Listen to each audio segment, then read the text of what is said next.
Bueno, muy buenas tardes para todos. Vamos a dar comienzo con este conversatorio sobre la sentencia que amplía la muerte digna a pacientes no terminales.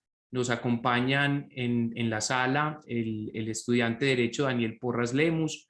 Más adelante se nos conectará también el profesor Alejandro Mata Herrera. También nos acompaña como moderador el doctor Juan Esteban Aguirre, decano de la Facultad de Derecho de la Universidad Católica Luis Amigó. Y la idea de este conversatorio es que desde la mirada de los que propulsaron esta demanda de inconstitucionalidad, tener esta conversación sobre esta sentencia que es sumamente interesante y de la cual nos van a dar algunas claridades los exponentes. Invito también al doctor Juan Esteban Aguirre para que nos dé unas palabras antes de comenzar con el evento y para que procedamos entonces con la presentación de Daniel. Muchas gracias. Gracias, doctor Pablo. Muchas gracias a todos los asistentes a este conversatorio en esta modalidad virtual. Un agradecimiento al estudiante Daniel Porras Lemus, quien es monitor del área de Derecho Constitucional en la Universidad de Medellín, estudiante del último semestre de esta casa de estudios, quien ha presentado diferentes demandas de inconstitucionalidad. Tenemos una demanda que fue fallada a través de sentencia C-253 del 2019 que habla sobre el consumo en áreas de espacio público, y ya esta demanda que tiene que ver con esa extensión al derecho a morir dignamente, que fue una demanda de inconstitucionalidad contra el artículo 106 de la ley 599 del año 2000, Código Penal, que fue pues tratada mediante sentencia de constitucionalidad por la Corte. Compañero Daniel, pues muchas gracias por aceptar esta invitación que hace la Facultad de Derecho y Ciencias Políticas de la Universidad Católica Luis Amigó. De verdad que es importante conocer esas actividades que realizan los estudiantes de las diversas facultades de Derecho, en compañía ya también de abogados experimentados y que viven y que disfrutan ese derecho constitucional. Considero que sería bueno, en primera instancia, pues dar un tiempo para que el compañero Daniel Porras pues nos hable acerca de esas motivaciones que orientaron a presentar esta acción pública de constitucionalidad, y en la medida que se vaya desarrollando la temática, pues vamos retroalimentando con las preguntas que realiza el público, y con base en ello entonces vamos analizando las diferentes temáticas. Entonces, compañero Daniel, bienvenido a la Universidad Católica Luis Amigó. Y en primer lugar, ¿qué fue lo que originó la presentación de esta demanda pública de inconstitucionalidad frente a este artículo del Código Penal colombiano? Muy buenas tardes a todos y todas. Primero agradecer al decano de la universidad, una universidad a la que yo personalmente le tengo mucho cariño. El profesor Alejandro Mata tuvo el gusto de ser docente en esa casa de estudios, y yo, como buen estudiante intenso, a pesar de haber sido su estudiante en la Universidad de Medellín, procuraba acompañarlo a algunas clases en la Universidad Luis Amigó, mis tiempos libres.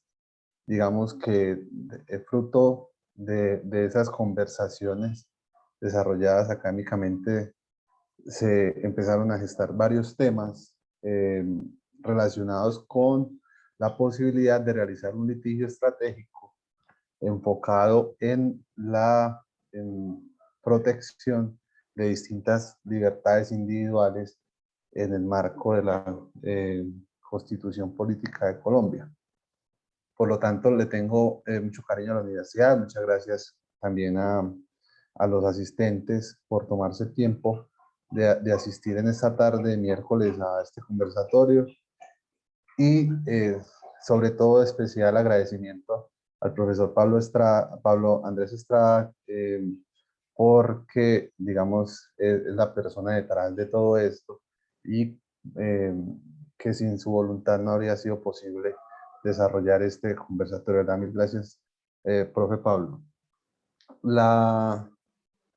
Digamos, nosotros, este no es un ejercicio aislado, no es un ejercicio que empezamos a desarrollar desde de un momento a otro, de una iluminación, de una epifanía, digamos, sino que es un proceso que viene gestándose desde principios de mi carrera. Alejandro Mata fue mi profesor de Teoría General del Derecho en la Universidad de Medellín, y posteriormente a ese ejercicio educativo, como lo manifesté, se fueron desarrollando otros ejercicios extraacadémicos en los cuales se estableció la oportunidad de desarrollar un litigio estratégico frente a algunos temas específicos en donde habríamos previsto unas inconstitucionalidades en materia de libertades individuales o libertades públicas, como Alejandro le gusta, digamos, denominarlo.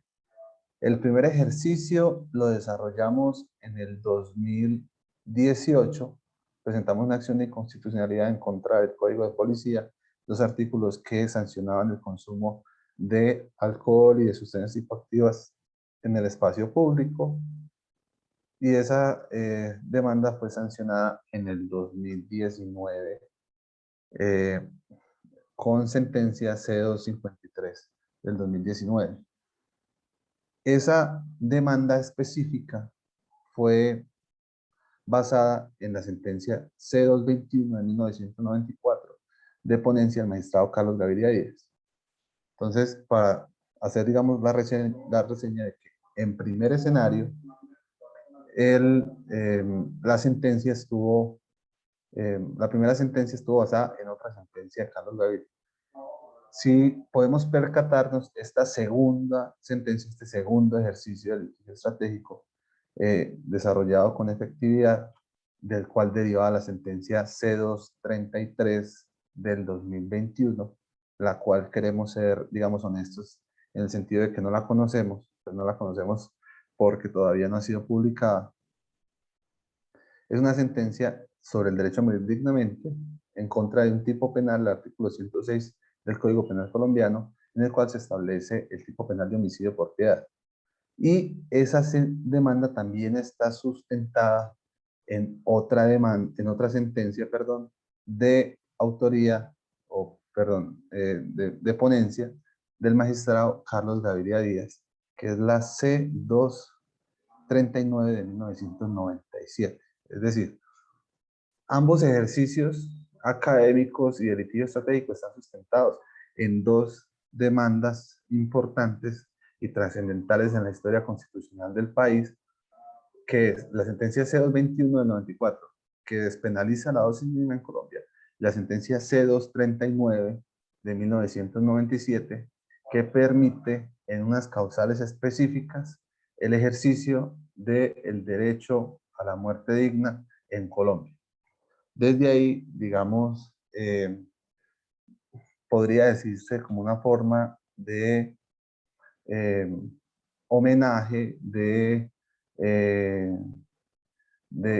hacer una alusión también a un hecho curioso. Ya más adelante les voy a comentar sobre el tema, es sobre la aclaración de voto contenida en esa sentencia, un poco extraña, porque no es muy usual que el magistrado ponente haga una aclaración en su sentencia, pero en la cual se establece en esa aclaración que esa sentencia, que en principio había sido desarrollada solamente frente a pacientes terminales, no estaba consignado de la misma forma en el proyecto de fallo, porque en esa ponencia el magistrado no solamente había determinado que el control de constitucionalidad debía remitirse en ese momento al artículo, en ese momento 106 del Código Penal del 2000, en ese momento el abordaje estaba claramente realizado frente al Código Penal del 80,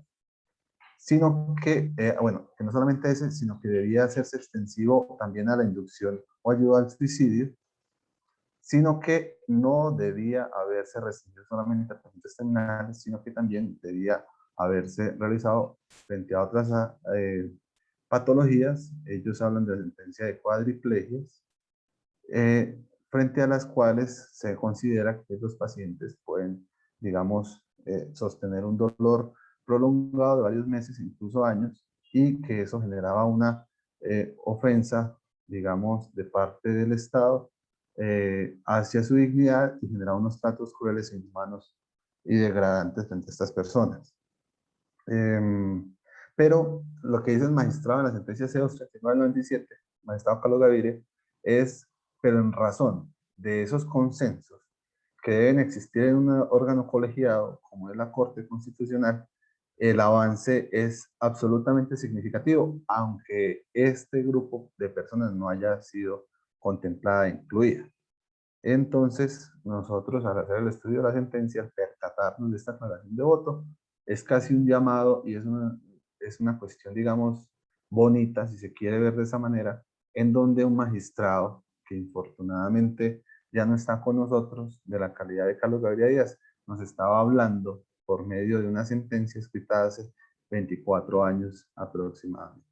Entonces, digamos, yo también quiero dejar corto, no quiero intervenir mucho. Entiendo que Alejandro creo que ya está con nosotros. Creo que ya con esta respuesta podría haber alguna claridad de los sentidos de lo que nos motivó, además pues del el camino frente a la protección y frente a la defensa de las libertades individuales y las libertades públicas. Creo que son suficientes motivaciones para haber desarrollado este proyecto por más de un año de construcción y casi unos 8 meses de proceso en la Corte Constitucional.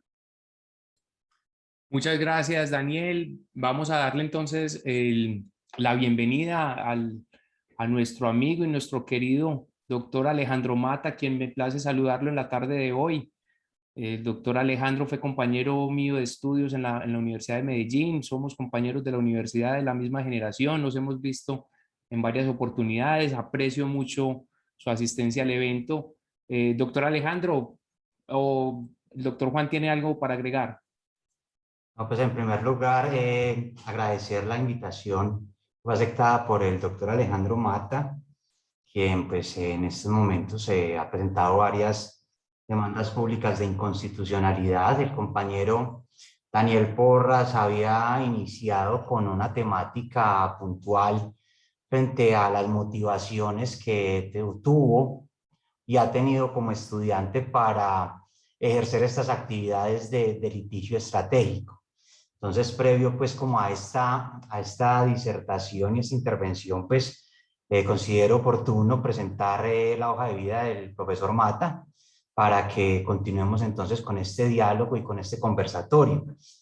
Como manifiesta el doctor Pablo Estrada, pues el doctor Mata es abogado de la Universidad de Medellín, es especialista en Derecho Administrativo y Derecho Constitucional de la Universidad del Rosario en Bogotá. Es magíster en Filosofía del Derecho de la Universidad de Buenos Aires, Argentina. Está en este momento realizando sus estudios doctorales para aspirar a ser doctor en Filosofía del Derecho también en la Universidad de Buenos Aires. Ha sido docente universitario de varias universidades, también fue docente de la Universidad Católica Luis Amigó. Se ha desarrollado en temas de investigación, en temáticas de filosofía del derecho, razonamiento judicial, temáticas del poder público y ha sido escritor. Su libro es El razonamiento constitucional desde el realismo jurídico y ha escrito pues diversos artículos frente a temas de derecho constitucional, filosofía del derecho y conflicto armado. Doctor Alejandro, muchas gracias por participar en este conversatorio. Yo quisiera hacerle una pregunta para comenzar.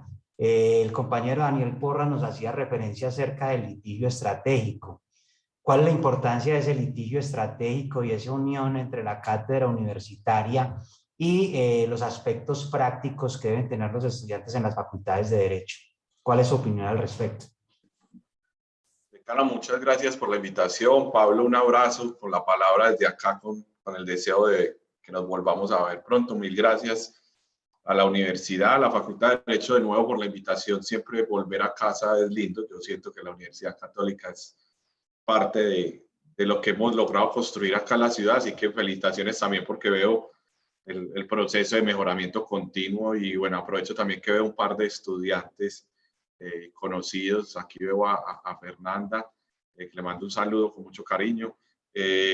No, yo quisiera como intervenir algo sobre el tema del litigio estratégico, como en dos lugares. Digamos que aquí hay varios estudiantes que ya me conocen y saben que a mí me encanta estar provocando mucho el pensamiento y estar como siempre suscitando el debate para que se sientan parte de esta construcción que es el conocimiento. Lo primero es que hay una crítica en nuestro ejercicio, digamos, el ejercicio, el litigio estratégico que nosotros hemos propuesto, Daniel y yo, parte también de una concepción más amplia, que no solo es una concepción jurídica, sino que es una concepción política, en el sentido de la filosofía política, no de política en términos partidarios, sino en filosofía política, que es el liberalismo igualitario.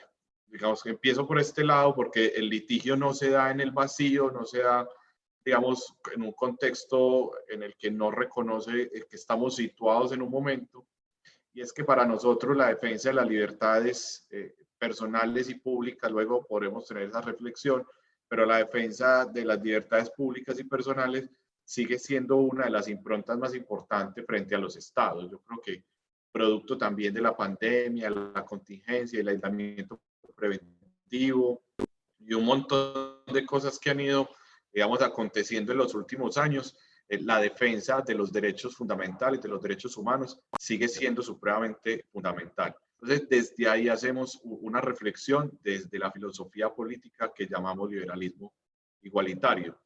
Pero de igual forma, cuando le ponemos igualitario es porque estamos reconociendo que somos seres humanos de sociedades que vienen arrastrando unas condiciones que requieren pensar el derecho, pensar el diseño institucional atado a la sociedad. Entonces, individuos que hacen parte de una sociedad y que tienen que tomar decisiones y el Estado debe tomar decisiones.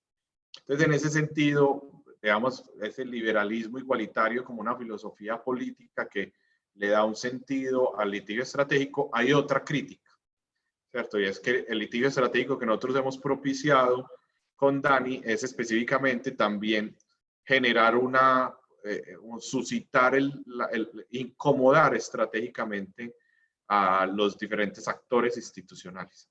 ¿A qué me refiero con esto? Y es que nosotros en las diferentes demandas que hemos presentado, las que hemos ganado y las que no, también hemos perdido varias veces, en las que hemos ganado y perdido hemos buscado que los diferentes actores institucionales asuman responsabilidades de acuerdo a sus competencias. Un ejemplo, cuando estamos hablando del consumo de sustancias psicoactivas en el espacio público y consumo de alcohol, nosotros en la demanda construimos un deseo y es que los alcaldes municipales distritales y los consejos municipales y distritales asumieran la responsabilidad de reglamentar el espacio público en aras de crear zonas de consumo regulado, pero también zonas de exclusión del consumo para proteger a los niños, niñas, adolescentes y jóvenes. Entonces era avivar la reflexión y en este sentido está la crítica. Una sociedad que se ha negado a deliberar, perdón, una sociedad que se ha negado a deliberar sobre sus dilemas y perplejidades más profundos, necesita que se aviven esos debates porque es así que se construye acuerdos éticos para la convivencia. Entonces nosotros buscábamos en esa primera demanda, en ese primer litigio estratégico, avivar las fuerzas institucionales para que se generaran sinergias. Lo mismo sucede en este caso del derecho a la muerte digna, porque lo que estamos buscando es que, por ejemplo, el gobierno nacional, que el Congreso de la República, el Ministerio de Salud, así como el sistema de prestación, digamos, el sistema de seguridad social en salud, se involucren en la reglamentación del derecho a la muerte digna. Nosotros con nuestro litigio estratégico no buscamos fortalecer, digamos, los jueces como órganos decisores, sino que buscamos fortalecer el Estado de Derecho, entre ellos todos esos escenarios de participación ciudadana. Para terminar con la pregunta que me hacía el decano, y es como Nosotros con el litigio estratégico buscamos, en términos generales, suscitar diálogos sociales y suscitar diálogos institucionales que nos permitan llegar a mejores acuerdos. Incluso, digamos, como para terminar esta primera parte de la intervención, lo que buscamos de manera muy consciente es también desescolarizar el derecho, desacralizar el derecho y también hacer ese llamado, y con esto termino, y es que tanto en la primera demanda como en las 4 demandas que hemos presentado con el trabajo de la mano con Dani, hemos siempre echado mano de las reflexiones de psicólogos, psicólogas, psiquiatras. Hemos estado conversando con sociólogos, politólogos, economistas, porque no queremos que el litigio estratégico sea un tema exclusivo de abogados, sino que también sea el resultado de un diálogo permanente. Ahorita que sigamos en la conversación vamos a advertir algo que ni Daniel y yo vamos a poder responder, y es que la sentencia abre paso al derecho a la muerte digna para aquellos enfermos, esas personas enfermas que tengan lesiones psíquicas. Y eso no lo va a definir ni la Constitución, ni la Corte Constitucional, ni lo van a definir nosotros pues la comunidad académica de abogados, sino que eso va a ser una reflexión de los psicólogos. Por ejemplo, lo hablaba, me correspondió alguna vez en la universidad, precisamente en la Universidad Católica Luis Amigo, el rol tan importante que tiene la psicología, por ejemplo, para la definición de las lesiones psíquicas.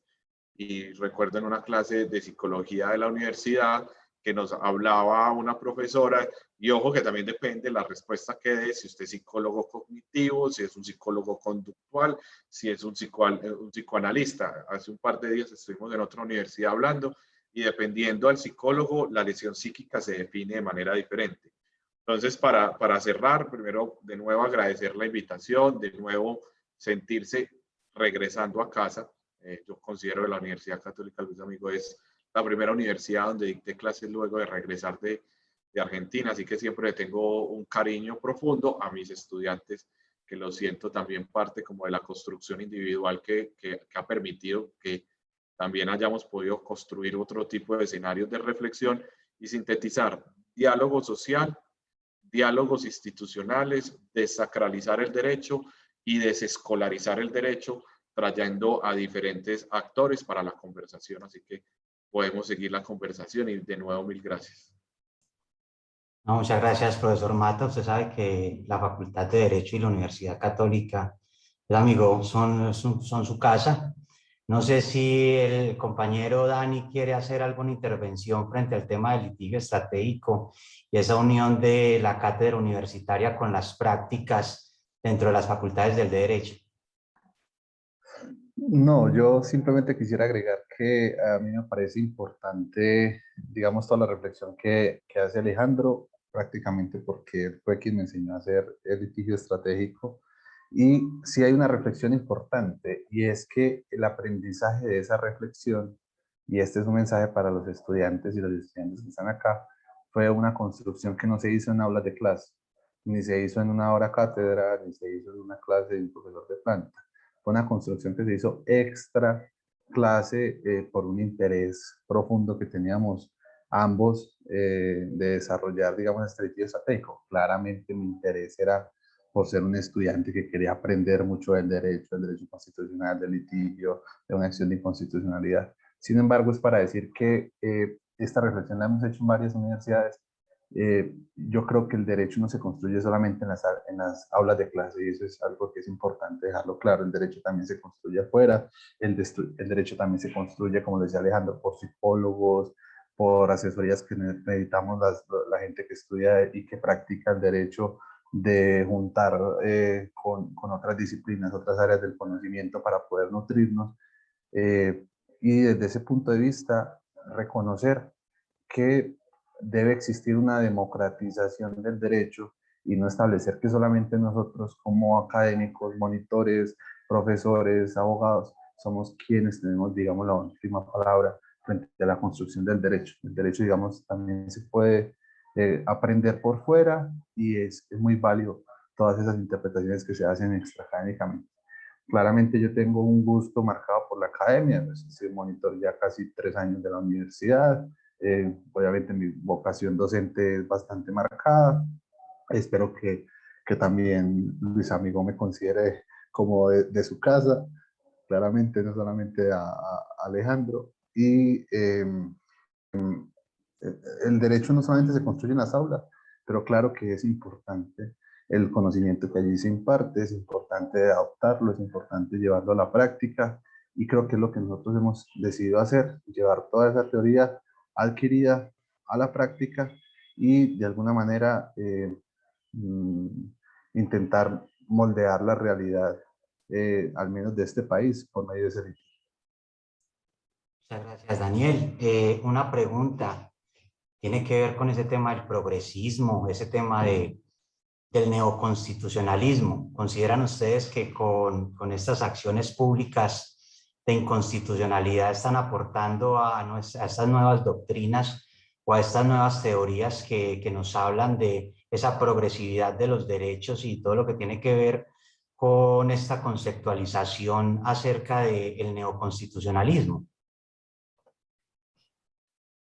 Yo aprovecho y suscito ahí esa reflexión que me parece muy importante, decano, porque precisamente yo tengo una reflexión bastante crítica del neoconstitucionalismo. Digamos, yo he sostenido en diferentes espacios que la manera como se ha ido construyendo el neoconstitucionalismo, en el que se privilegia un rol de los jueces sobre las demás ramas del poder público en la construcción y en la creación del derecho, puede llevarnos a un lugar en el que eventualmente perdamos la posibilidad de controlar a los controladores. Pues la pregunta que yo he suscitado en varios espacios es: ¿y quién controla a los jueces? ¿Quién controla a los jueces de las altas cortes? Robert Alexy, precisamente hablando de neoconstitucionalismo, dice que eso es la academia, que el control que se hará a los magistrados de las altas cortes será el resultado del control del rigor argumentativo que proponen los jueces. A mí me gusta pensar en eso porque siempre me hago la pregunta: ¿cuál academia? ¿La de la Nacional, la de la Antioquia, la de AFIT, la de ICESI, la de la Universidad Católica Luis Amigó? Porque cuando hablamos de diseños institucionales, me parece que es una pregunta pertinente. Cuando decimos la academia, ¿cuál academia? Porque además todas las universidades también tienen ciertos acentos marcados directamente por su currículo, lo cual no está mal, ¿cierto? Hay unas universidades que están reconocidas por su fortaleza en filosofía del derecho, en investigación, otras por su talante más acentuado en el derecho penal, otros en el derecho empresarial. Entonces uno se hace la pregunta: ¿quién controla a los controladores? A mí me pone en una situación bastante dilemática, porque sé que con nuestro litigio estratégico estamos de una u otra manera apostándole a uno de los actores del diseño, que es precisamente los jueces. Entonces, en ese sentido, por eso retomo lo que decía ahorita, y es que nuestra manera de hacer el litigio siempre es solicitar que la Corte le dé protagonismo al Congreso de la República, que le dé protagonismo al Gobierno Nacional, que los órganos de control tengan una influencia. Es decir, nosotros siempre buscamos avivar todas las fuerzas institucionales del diseño. No siempre lo logramos. En la anterior demanda, la Corte Constitucional fue un poco más allá de lo que nosotros quisimos en la demanda del Código de Policía. En esta, hasta donde vamos conociendo el comunicado, que todavía no conocemos la sentencia, se quedó en ese lugar hasta donde conocemos. Pero yo pondría y haría la reflexión, que además yo creo que es una reflexión que estamos, no sé si en deuda, pero sí como seguir avivando más, y es: no estoy diciendo que esté mal, pero sí hago la pregunta, es si le seguiremos apostando al fortalecimiento dentro del diseño institucional a la Corte Constitucional, a la Corte Suprema, al Consejo de Estado, o le seguimos apostando a todos los actores, porque estamos perdiendo la oportunidad de cualificar los diferentes actores institucionales, cualificar el Congreso, cualificar las funciones de la Presidencia de la República y con toda la acción de gobierno.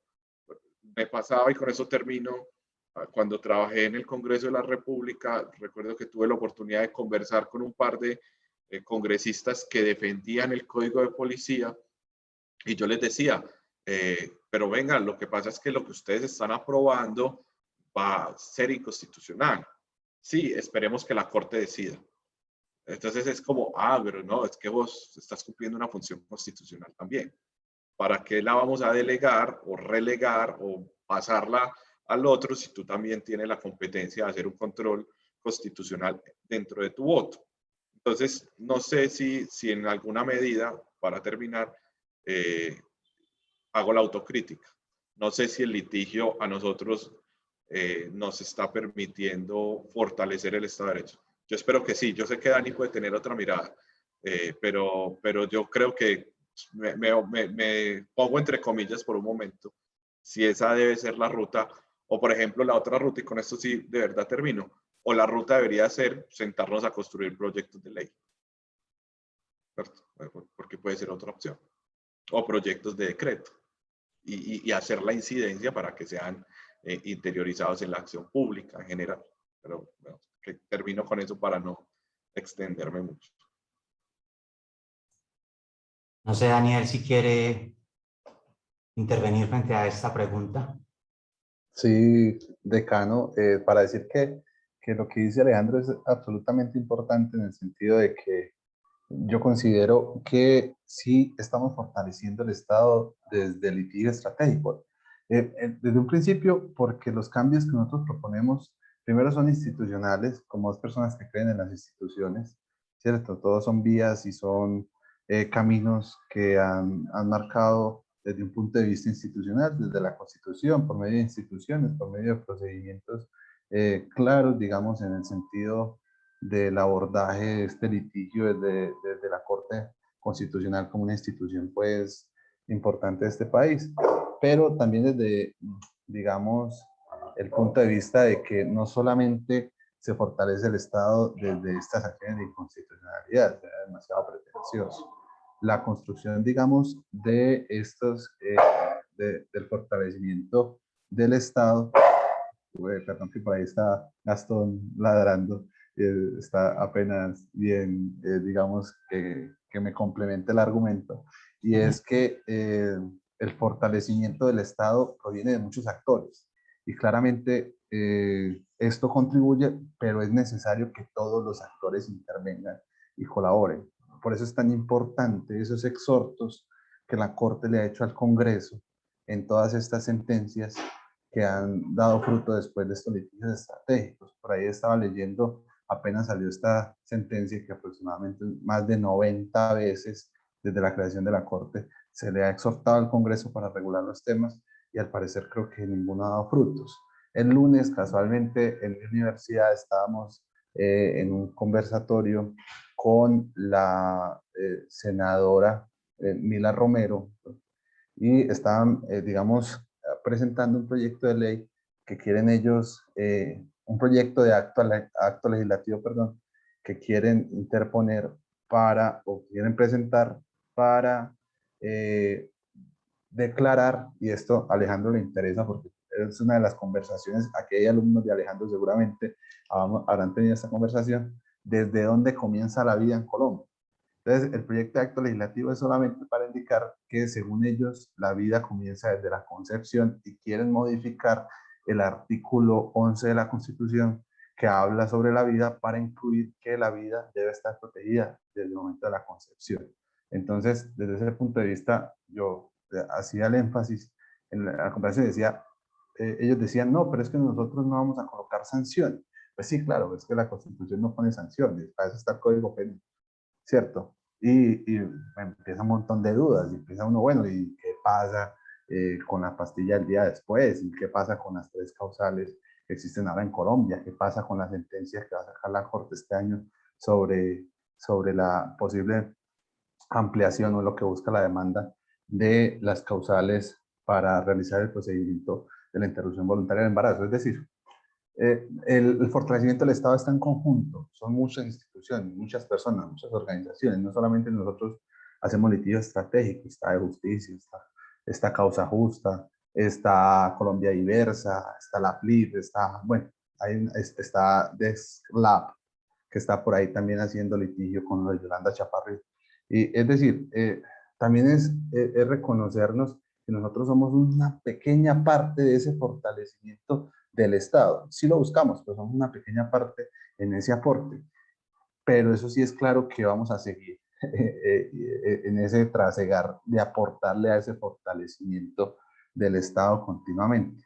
¿A dónde nos va a llevar? Digamos, no estoy claro a qué punto, pero sí en ese trasegar vamos a seguir defendiendo las libertades individuales, usando siempre los mecanismos institucionales a nuestro alcance. Muchas gracias, Daniel. Una pregunta tiene que ver, ustedes dos han hablado acerca de las ramas del poder público y de fortalecer esas ramas del poder público. Creo yo, si no estoy mal, me corrigen desde un punto de vista de una democracia deliberativa, ¿cierto? Desde una deliberación consciente, no solo desde el litigio estratégico. Una pregunta que me gustaría hacerles es cuál es su opinión o cuál es su concepto frente a esas decisiones. Daniel manifestaba que se ha exhortado al Congreso para que legisle diferentes temáticas con base en diferentes acciones públicas de inconstitucionalidad, y a la fecha pues el Congreso no ha cumplido desde el punto de vista de esa colaboración armónica de los poderes públicos, pues los fallos judiciales. ¿A dónde se podría decir que la Corte Constitucional en estas sentencias de exequibilidad condicionada interpreta la Constitución o en su defecto se convierte en un legislador negativo, invadiendo las funciones propias del Congreso, que pese a varios requerimientos judiciales no ha regulado pues todas esas materias tan interesantes del bioderecho? Aquí estamos en temas de la eutanasia, aquí estamos en el concepto de cómo concebimos desde cuándo protegemos la vida, desde cuándo estamos en este tema de interrupción voluntaria del embarazo, donde hemos tenido sentencias de constitucionalidad o exequibilidad condicionada, donde pues desde la teoría del Estado podríamos decir que los delitos y las penas están exclusivamente desde el texto de la ley y es el legislador el que debe fijar los delitos y las penas. Entonces, me gustaría conocer su opinión al respecto. Sí, yo tengo una reflexión que la quiero hilar con con un ejemplo muy cotidiano, volviendo a la importancia de desescolarizar mucho el derecho para llevarlo a cómo teoría práctica terminan siendo dos caras de la misma moneda. Lo que quisiera con esto, y es que, por ejemplo, cuando uno lee la Constitución Argentina dispone expresamente, harán parte de la Constitución Nacional Argentina los siguientes tratados internacionales. Y los enumera. Y es una enumeración taxativa, es decir, está diciendo expresamente cuáles son aquellos tratados que harán parte del referente constitucional para establecer ese bloque de constitucionalidad. Hay otras constituciones, por ejemplo, la Constitución brasilera y la Constitución peruana, que establecen casi que, aunque no lo llaman así, casi que hablan de cláusulas pétreas y dicen cuáles son los elementos esenciales de la Constitución que no pueden ser modificados a través del poder constituyente derivado, pero también se enuncia. Entonces, lo que uno advierte es la importancia que tuvo en el momento constituyente primario esa gran deliberación sobre cuál es el pacto social y constitucional que queremos que rija hacia el futuro. Ahorita el decano hablaba de algo que estoy muy de acuerdo, y es buscar fomentar y avivar la democracia deliberativa, y entre ellos está la democracia deliberativa en ese momento constituyente primario que le da origen a las constituciones.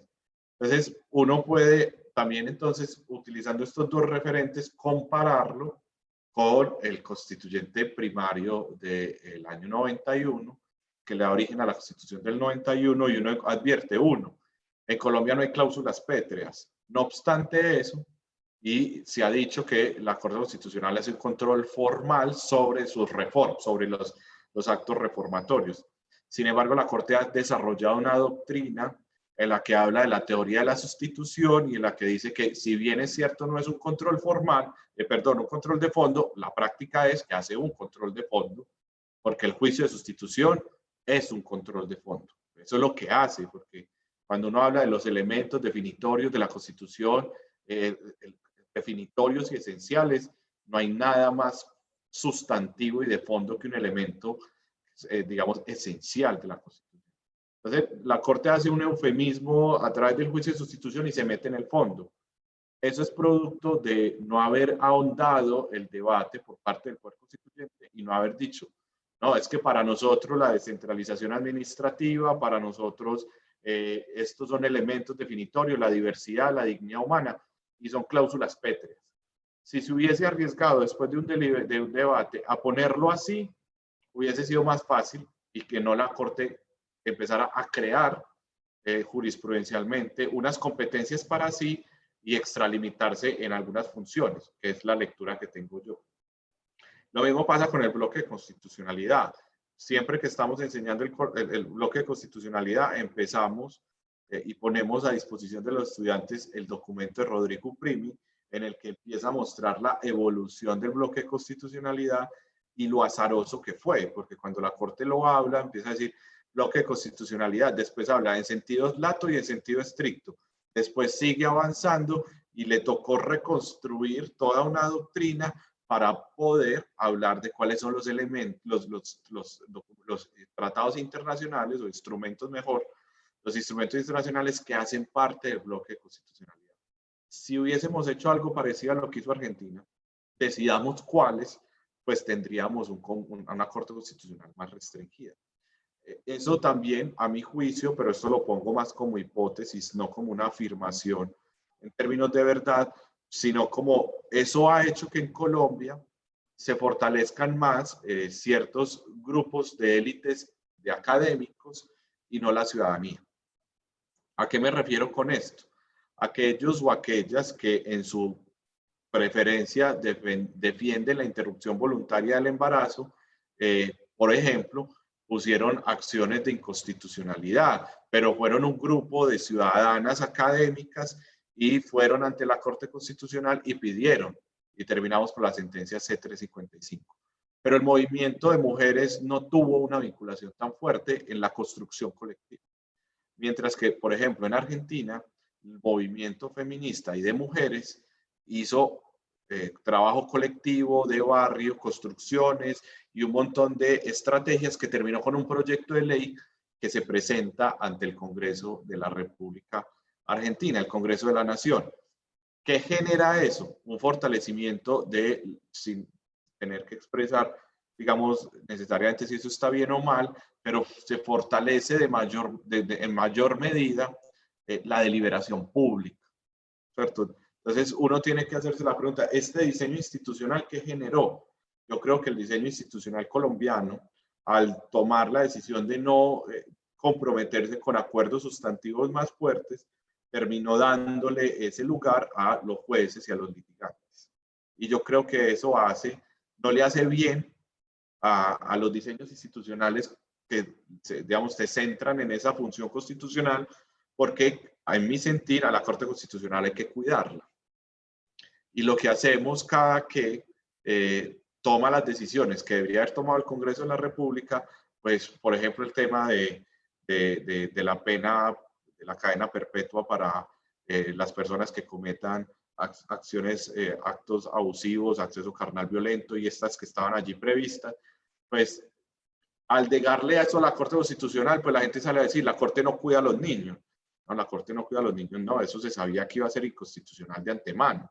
Pero, claro, vamos erosionando nosotros mismos a la Corte Constitucional y yo creo que ahí debemos hacer una crítica profunda, insistiendo que la academia es para eso, para hacer críticas profundas y respetuosas sobre si ese es el camino. Termino con algo, y es que hoy en Estados Unidos hay un profesor que se llama John Elster, otro que se llama Holmes, pero no el realista, sino un constitucionalista contemporáneo. Hay otro que se llama John Hart Ely, que están hoy pensando en si no debería generarse límites expresamente dispuestos a la función constitucional que se le está otorgando a los jueces. Por ejemplo, dice, la Corte Constitucional solo podrá, son propuestas académicas, solo podrá intervenir siempre y cuando esté en riesgo la voluntad democrática, entre ellos los grupos tradicionalmente excluidos. Solo en ese momento se permite el ingreso a la Corte. Solo se podrá el ingreso a la Corte por violación del debido proceso y todo lo que se entiende por debido proceso. Acción judicial efectiva, tutela judicial efectiva, perdón.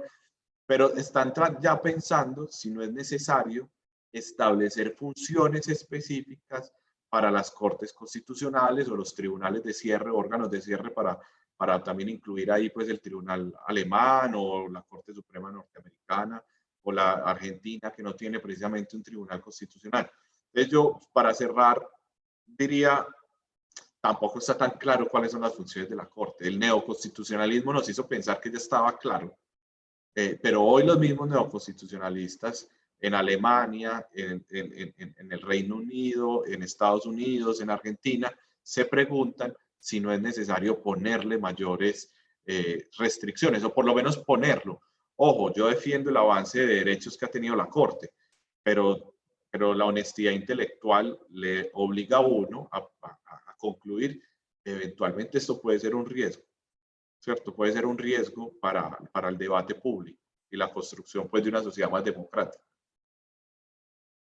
Profesor Alejandro, usted toca un tema muy interesante y tiene que ver con esta doctrina del activismo judicial, que algunos llegan hasta ese escenario que manifiestan que es la dictadura de los 9, por el tema del cuerpo colegiado que integra la Corte. Entonces, en esa medida, usted plantea un tema de límites para esas actividades que realiza la Corte Constitucional. Ese es un tema que tenemos pues en abierta oposición por algunos que se oponen a estas figuras del neoconstitucionalismo o de esas temáticas del activismo judicial. ¿Considera usted que en un país como Colombia, donde hay una violación sistemática de derechos humanos, de derechos fundamentales, sería viable y hay voluntad política en estos momentos para restringir esas facultades que tiene la Corte Constitucional, aun cuando usted manifiesta que no son claras las competencias o las atribuciones que tiene la Corte para fallar en sede de constitucionalidad, en sede de tutela y en sede de sentencias de unificación? Sí, hay un tema muy lindo y es que cuando uno empieza ya a pensar, hay un profesor muy importante que se llama Roberto Gargarella, tiene un libro que se llama La Sala de Máquinas, y Gargarella, la primera reflexión que nos plantea en el libro es cuando empezamos a preguntarnos por los arreglos institucionales, por lo menos ponemos de lado por un momento esa idea del núcleo esencial de los derechos, la ponderación, el test de proporcionalidad, que son cosas importantes, pero empezamos a pensar en lo que pensaron quienes se inventaron esta vaina que llamamos Estado de Derecho. El Estado de Derecho no es más que el reflejo de una intención de controlar poderes públicos. Así es, digamos, cuando uno lee a Hamilton, a Tocqueville, cuando uno mira, bien sea la tradición francesa o anglosajona, la idea del Estado de Derecho era controlar el poder público. No era simplemente, digamos, tener una mirada sustantiva, sino que también se tenía una mirada bastante formal, pero realista, de cómo opera el poder. Por eso los norteamericanos suelen estar un poquitico más avanzados en ese reconocimiento real de cómo opera. Entonces, en este sentido, cuando uno empieza a pensar los arreglos, uno empieza a darse cuenta que eso es un juego de poderes. En ese sentido, uno puede tomar muchas decisiones. Por ejemplo, a mí me parece que, y esto es medio, para eso son estas conversaciones académicas, porque uno se puede dar el lujo de decir cosas para después rayarlas y decir, no, yo no pensé eso, pero ya no sé si lo pienso. Pero, por ejemplo, a mí me parecería, uno dice, si uno quiere que la Corte Constitucional y las altas cortes en general tengan esas competencias, o en general los jueces, pues que los elijan y que tengan que tengan un origen democrático. En Estados Unidos muchos jueces en muchos estados son elegidos democráticamente. Y claro, además de tener una competencia técnica en el conocimiento de la ley, pues además tienen un respaldo democrático porque fueron elegidos. Claro, allá ellos lo hacen de manera más fácil porque públicamente reconocen que la labor judicial tiene una labor creativa, ¿cierto? Ellos no se sonrojan en eso. por más que haya una reflexión sobre el stare decisis y sobre, más allá que haya una reflexión sobre la vinculación del common law y la interpretación del mismo en las decisiones por parte de los jueces, allá ellos más fácil han reconocido la labor creativa de los jueces y hace parte de su tradición. Nosotros acá seguimos como que mintiéndonos de forma bonita y decimos, no, los jueces no crean, no, los jueces crean. Lo hacían en la exégesis de la Revolución Francesa, lo hacían en el positivismo decimonónico del siglo XIX y en el neoconstitucionalismo del siglo XXI, los jueces crean derecho. Y no estoy diciendo si es bueno o malo, estoy haciendo una afirmación descriptiva. Entonces uno puede jugar con los arreglos institucionales. Queremos que los jueces tengan más poder, más reflexión, más extensión en sus funciones. Ah, bueno, entonces ya que va a tener una función tan grande en la creación de derecho, pues que tengan un origen democrático. No, pero eso de pronto va a hacer que miren lo que pasa en el Congreso. Ah, bueno, entonces no los quiere hacer así. Entonces hagamos la deliberación pública sobre cuáles son los límites y dejémoslos sentados en leyes estatutarias. Y con esto termino la reflexión. Yo es porque desde el punto de vista de la dogmática constitucional, yo me siento mucho más cómodo proponiendo reflexiones desde el constitucionalismo de reglas que desde el constitucionalismo de principios. Para los estudiantes, súper rápido, uno puede abogar por una constitución en la que la Carta de Derechos es lo más sustantivo y nos quedamos tranquilos con esos mandatos de optimización que son los principios constitucionales, o abogamos también por complementar los principios con reglas. Por eso yo me atrevería a soportar una hiperinflación normativa llena de leyes estatutarias para reglamentar los derechos fundamentales y no solo que sean los jueces los que delimiten el sentido. Entonces, decano, yo creo que uno juega los arreglos. Si lo que queremos es controlar de una manera, entonces déle vocación democrática. No, entonces démosles unas precisiones, pero es juego, ¿cierto? Por ejemplo, para terminar con esto, en Estados Unidos el acuerdo ético alrededor de la libertad religiosa fue la manera para resolver un conflicto, una guerra civil.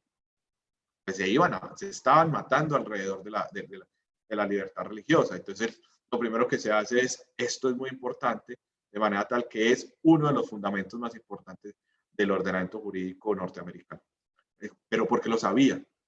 Ahora, ¿cuáles son esos fundamentos que nosotros queremos tener hoy para poder seguir avanzando? Insisto, yo defiendo a la Corte Constitucional, a mí me encanta la labor de la Corte, pero es como la espada de Damocles. Uno puede estar reivindicando ser el rey, pero en algún momento la espada cae.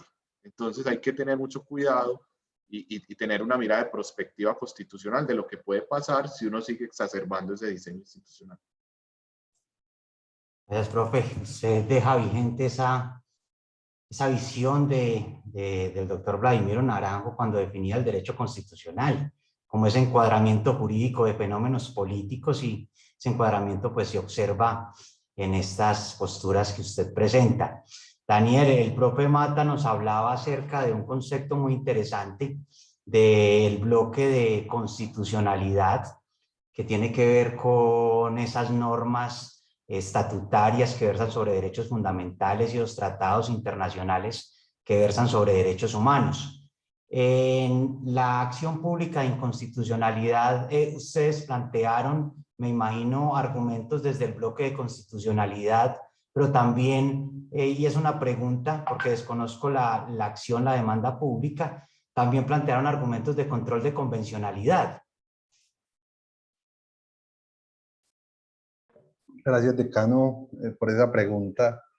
Nosotros, digamos, en ese caso no se buscó hacer control o argumentos de control de convencionalidad, porque pues el profesor de Derecho Internacional y Derechos Humanos, digamos, recuerdo muy bien la clase donde decía enfáticamente que la Corte Constitucional no hacía control de convencionalidad.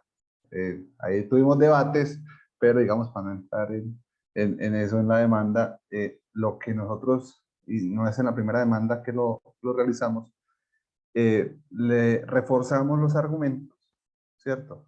Con soporte en tratados, convenios, pactos internacionales. En esta demanda,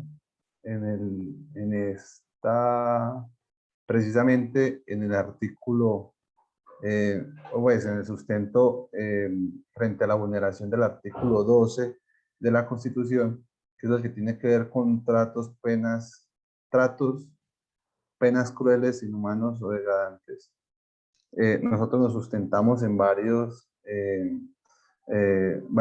normas internacionales en materia de derechos humanos y en varias, sobre todo, interpretaciones que han dado estos órganos internacionales en materia de derechos humanos, como la Corte Interamericana, como el Tribunal Europeo en Derechos Humanos, sobre todo para hacer una distinción precisa, esto en materia netamente argumentativo y otorgarle a la Corte la certeza y la claridad precisas para abordar el cargo, y es de por qué nosotros nos referíamos a unos tratos crueles, inhumanos y degradantes y no a una tortura por parte del Estado frente a aquellas personas que por cuenta del Código Penal o de esa sanción más bien contenida en el Código Penal no se le permitía a los médicos aplicarle, digamos, el procedimiento para morir dignamente, aunque la persona así lo haya solicitado en varias oportunidades. Entonces, nosotros lo que hicimos fue, bueno, una persona que tiene intensos sufrimientos, fruto de una enfermedad que no es terminal. La terminalidad es una cuestión que tiene que ver con el tiempo. Ahora es la temporalidad. Médicamente lo abordan de 6 meses, máximo de perspectiva de vida. Lo que quiere decir que estas personas que tienen más tiempo en la perspectiva de vida pueden ser más meses, años e incluso décadas en estos padecimientos, como en la esclerosis lateral amiotrófica, como en todas las lesiones cervicales, como en en diversas enfermedades degenerativas, huérfanas, etc. Estas personas, si llegaban a solicitar un procedimiento de estos, se les iba a negar porque no eran terminales. Entonces la persona tenía dos opciones. Ambas opciones direccionadas a las personas por parte del Estado, ya que estamos hablando de la responsabilidad del Estado. Una por la Corte Constitucional y la otra por dos resoluciones del Ministerio mínimo dos resoluciones del Ministerio de Salud por cuenta de esa negativa del Congreso a cumplir el exhorto y regular la materia. La cuestión es, estas personas tienen dos opciones. O podían optar por esperar a que la enfermedad se convirtiera en terminal. Esto primero es incierto y segundo podría tardarse muchos años mientras la persona sigue padeciendo, o podrían optar infortunadamente por el suicidio, que es el otro camino que les dejaba el Estado. Es decir, el Estado de forma indirecta, al poner esta sanción frente al médico, lo que estaba determinando era: ustedes no pueden morir, así lo quieran, porque hay una sanción prevista para quien quiera ayudarle a usted a morir dignamente. Y esto lo que terminaba generando, no de una forma intencional, como establecen los tratados internacionales de derechos humanos, en materia de tortura, ¿cierto? Porque la tortura tiene la característica, y en eso el profesor Pablo Estrada, que es penalista, nos puede dar mayor claridad, y es que la tortura tiene una finalidad, o sea, es la causa de estos padecimientos con una finalidad específica.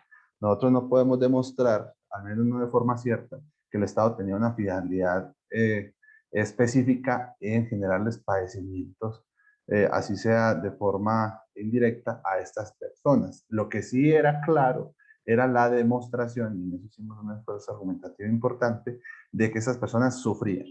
Eso fue por medio de casos específicos, usamos algunos internacionales, incluso España tiene un debate muy interesante sobre la materia desde hace muchos años, y Holanda y bueno, otros países, y es lo que sí se puede verificar es el sufrimiento. Y el sufrimiento se prolonga en el tiempo a estas personas por cuenta de unas políticas del Estado colombiano. Y esto genera unos tratos crueles, inhumanos y degradantes. Eso, hasta el momento, y que yo lo conozca, no existe en el Estado colombiano, en el ordenamiento jurídico. Tuvo que haberse traído de tratados internacionales, de tratados de derechos humanos, de interpretaciones de órganos internacionales en la materia para reforzar el argumento y otorgarle a la Corte un argumento cierto, claro, pertinente, suficiente y con todas las características para ser abordado. Muchas gracias, Dani. Profesor Mata, en sintonía con esa pregunta, frente al tema del control de convencionalidad, ¿usted qué opinión merece al respecto? Ramelí es uno de los doctrinantes que establece que ese control de convencionalidad y ese bloque de constitucionalidad es el puente entre el derecho internacional y el derecho interno. ¿Considera usted que los jueces, y hablo de jueces de altas cortes y jueces de cualquier especialidad, deberían realizar control de convencionalidad a la luz de lo planteado por el artículo 93 constitucional, o es un tema que apenas se está teorizando y que los litigantes y las personas que están en este activismo judicial pueden tener un espacio muy rico para el tema de interpretar no solo desde las normas internas, sino también desde las normas internacionales? ¿Cuál es su opinión al respecto? Yo les cuento el resultado de un ejercicio académico que también hicimos para volver a insistir y reiterar que si vamos por el camino de la convencionalidad, que sea el resultado de un tratado. Digamos, hagamos el tratado, hagamos un protocolo complementario, pero yo preferiría que sea el resultado del ejercicio técnico de la soberanía nacional que coordina con los diferentes instrumentos y organismos internacionales, y que no sea el resultado de la construcción jurisprudencial. Insisto que para mí veo mayor virtud en seguir fortaleciendo las diferentes instancias que conforman el Estado de Derecho. Mire, nosotros hace un par de años, Dani en ese momento no suscribió la demanda porque estaba en sus tareas académicas, pero hicimos la tarea juntos de presentar una demanda de inconstitucionalidad contra un decreto, contra una ley, que es la Ley de Mecanismos de Participación Ciudadana. Esa ley dispone que los movimientos significativos de ciudadanos, cuando quieran recoger firmas para postular su nombre como candidatos o candidatas, deben obtener una póliza de seriedad. Una póliza de seriedad que les entrega el sistema financiero, los bancos van, entonces uno va, inscribe, explico de manera detallada para los estudiantes. Entonces, yo tengo un grupo significativo de ciudadanos que no se siente representado en los partidos políticos, entonces voy a recoger firmas, voy a la Registraduría Nacional del Estado Civil, inscribo el movimiento con un promotor, un comité promotor, recojo las firmas, y cuando voy a inscribir los candidatos, pues debo obtener una póliza de seriedad que garantice que va a haber seriedad de la propuesta política. También es medio paradójico, ¿cierto? Los partidos políticos no presentan seriedad o póliza de seriedad, pero los movimientos significativos tienen que ser muy serios. Eso es como raro, ¿cierto? Es como, a mí me encanta. Pero, claro, cuando el comité promotor va a adquirir la póliza, que es como comprar una póliza para el carro, un seguro de vida, digamos, diferentes formas de adquirirlo, va y encuentra que el valor de la prima de la póliza casi siempre tiene el mismo valor del riesgo asegurable. Es decir, uno normalmente el carro vale 30 millones, 20 millones, 15 millones, hay una fórmula en la que se calcula la prima y uno paga millón, 1.200.000, 800, lo que valga también para la moto, ¿cierto? No, en Colombia ya hizo tránsito que muchas veces esa prima tiene el mismo costo del riesgo asegurable, entonces usted puede terminar pagando más o menos 230 millones de pesos, porque no le cobran la prima, le cobran el riesgo. Entonces, ni siquiera tiene sentido en términos de la teoría del seguro. ¿Qué significa eso? Que en Colombia los movimientos significativos de ciudadanos, para poder participar, están sometidos a los criterios del mercado financiero. Mire, la participación política de grupos significativos de ciudadanos que no se sienten representados en partidos políticos terminan sometidos a las normas del mercado financiero.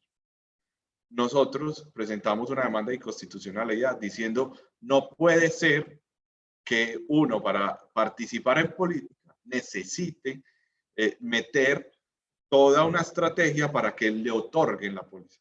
Hay candidatos y candidatas en Colombia hoy y en el pasado que no pueden obtener la póliza. No se las venden porque el mercado también toma la decisión. Es que yo no lo quiero asegurar, me parece un riesgo asegurarlo. Han tenido que presentar acciones de tutela.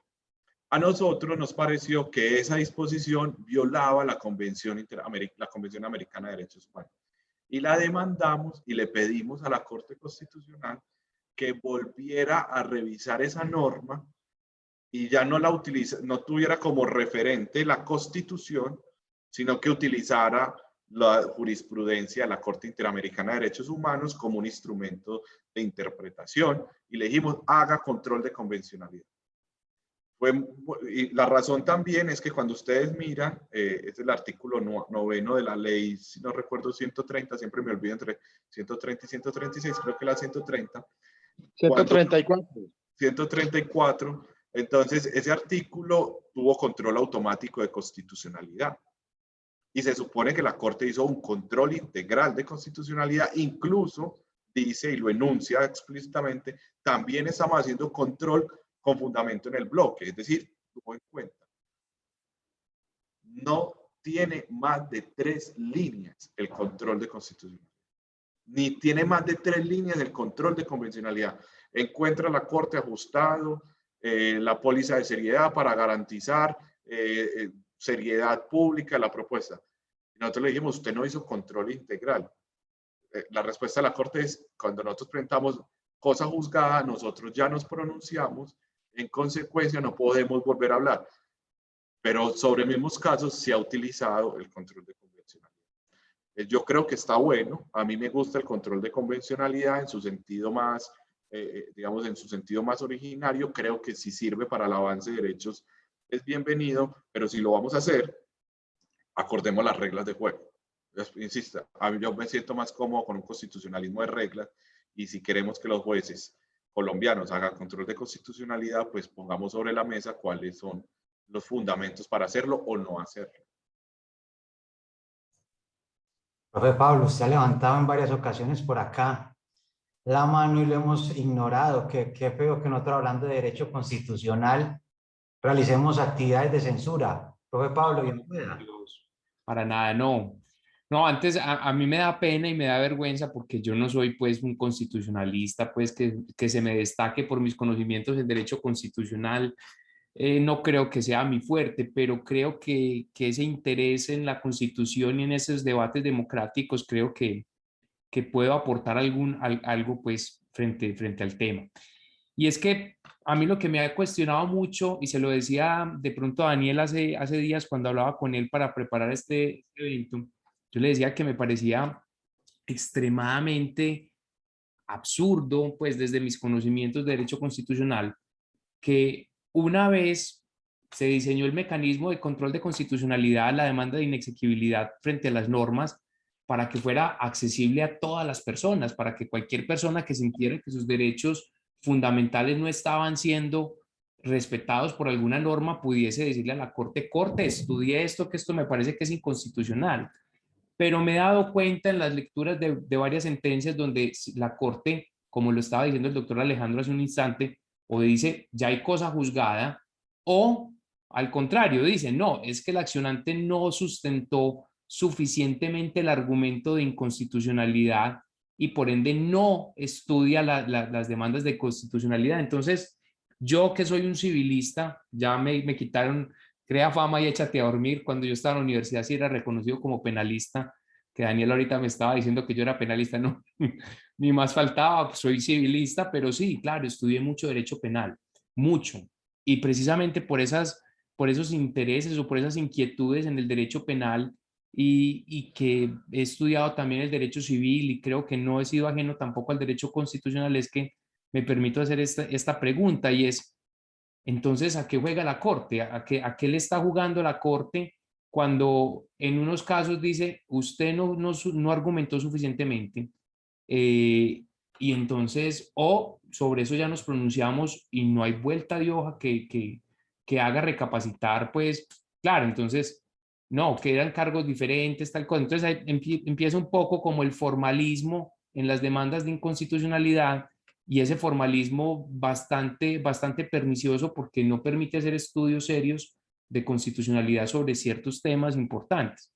Ahorita pues digo algo sobre el control de convencionalidad que quiero decir, pero por el momento quiero dejar la pregunta planteada frente a Daniel y frente a Alejandro, frente a esa inquietud que me agobia.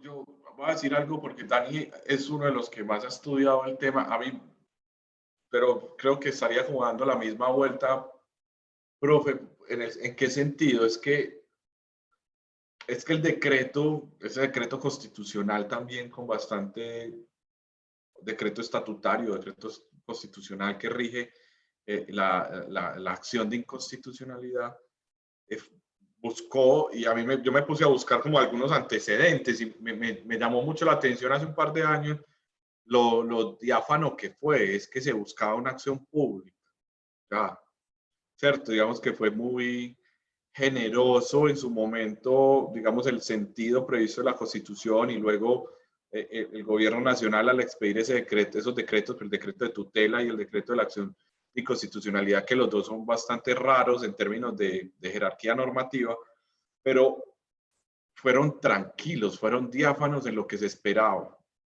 A mí me sigue llamando mucho la atención porque cuando uno va a contar, a mí me gusta contar experiencias para que se den cuenta que esto no es teoría, sino práctica. Cuando yo trabajaba en el Consejo de Estado, me correspondía resolver las acciones de constitucionalidad, entre ellas la acción de tutela. Y entonces alguna vez se interpuso una acción de tutela y entonces voy y la leo y era claro el perjuicio grave, irremediable, urgente. Entonces voy yo donde el jefe, donde el magistrado con el que trabajaba en su momento, le dije, venga, ¿por qué no aprovechamos y empezamos a delimitar cuándo es grave, cuándo es urgente, cuándo es inminente? Pensemos desde el punto de vista de la teoría de la acción, las causalidades posibles, necesarias, adecuadas para que se materialice un riesgo. Sobre el riesgo se ha trabajado mucho en la teoría del derecho civil. Aprovechemos y afiancemos los criterios para que la gente cuando ponga una acción de tutela para evitar un perjuicio irremediable sepa qué tiene que hacer. No, Alejo, eso nos va a quitar mayor margen de acción. Bueno, cierto, eso no se lleva a la pregunta. Es que los jueces juegan estratégicamente, no porque sean buenos o malos, es un juego, ¿cierto? Entonces, el decreto fue claro, hablando de la acción de tutela, vuelvo al decreto que regula la acción de constitucionalidad, y cuando con Dani estamos construyendo los argumentos, yo soy el más fastidioso. Hasta que no resolvamos la suficiencia de la demanda, hasta que no pongamos todos esos adjetivos que se fue construyendo la Corte, no quiero hablar de nada. No quiero hablar de derecho a la muerte digna. No. Primero, cumplamos esas reglas. Pero claro, en estos días también estábamos hablando con otros profesores y hoy prácticamente la ineptitud sustantiva de la demanda es la mayoría de lo que pasa en la Corte Constitucional. ¿Cierto? Es muy difícil que se pronuncien de fondo, es excepcional. Entonces ahí también yo creo que de una manera esa construcción doctrinal que no está prevista en el decreto, que no está prevista en la Constitución, tanto en la acción de tutela como en la acción de inconstitucionalidad, sobre pretexto de cualificar, termina generando barreras para el acceso a la tutela judicial efectiva. Entonces, volvería a decir, venga, invítenos y construimos un decreto, pues, si quieren, no sé, pero termino con esto. Cuando se establece el decreto que dispone el reparto, que dice reparto, que realmente es un decreto administrativo que no establece reparto, sino competencia, abiertamente inconstitucional, la Corte, con ponencia de Eduardo Cifuentes, si no recuerdo mal, o no recuerdo bien, creo que no, pues, no sé, no recuerdo cuál fue el magistrado, se declara la excepción de inconstitucionalidad de ese decreto y se dice no procede. No se puede decretar nulidades, no se puede negar los jueces a conocer de las acciones invocando aquel decreto, pero después la sección primera del Consejo de Estado lo declara constitucional y lo mantiene vivo. Y entonces otra vez los jueces, a través de, digamos, sus preferencias y desde su construcción, pero, insisto, yo no creo que haya mala fe en nada de estas decisiones. Creo que ni siquiera es culpa de los jueces, creo que es culpa de la teoría constitucional y creo que es culpa del diseño institucional. Porque, digamos, si no se crean las restricciones, pues no se restringe, ¿cierto? Entonces, diría, profe Pablo, qué bueno que sigamos pensando con los estudiantes y entre nosotros, y es, si no nos ponemos pilas, el derecho deja de ser la manifestación de un control de poderes públicos con origen democrático para convertirse en el derecho, en una construcción de élites judiciales. Y eso puede pasar. Yo no creo que esté pasando necesariamente, pero puede pasar. Específicamente la acción de constitucionalidad. Daniel, ¿qué tienes para decirnos, porfa? Yo disfruto mucho las intervenciones de Alejandro, prácticamente porque me siento en una clase de él de hace 5 o 6 años. Hace 8 días estaba dando una monitoría sobre teoría general del derecho y estábamos hablando sobre el silogismo, sobre la ponderación, sobre un montón de temas. Yo recuerdo mucho una clase con Alejandro. Yo intento, digamos, llevar a cabo lo que me enseñó, y era que las lagunas, las antinomias, las vaguedades y las ambigüedades del lenguaje llevado a la norma es lo que a veces termina dándole de comer a los abogados, a los jueces, o pues a los jueces. Entonces, me causa curiosidad esa anécdota, porque si uno va a ver, bueno, primero sale el decreto 2067 del 91, bastante sencillo, muy sencillo en las formalidades. Y después sale la sentencia, si no estoy mal, es 1052 del 2001, creo que es del 2001, 1052 del 2001, en donde se habían presentado tantas demandas y de qué forma tan curiosa en la Corte en ese primer año, en esos primeros 10 años, ¿cierto?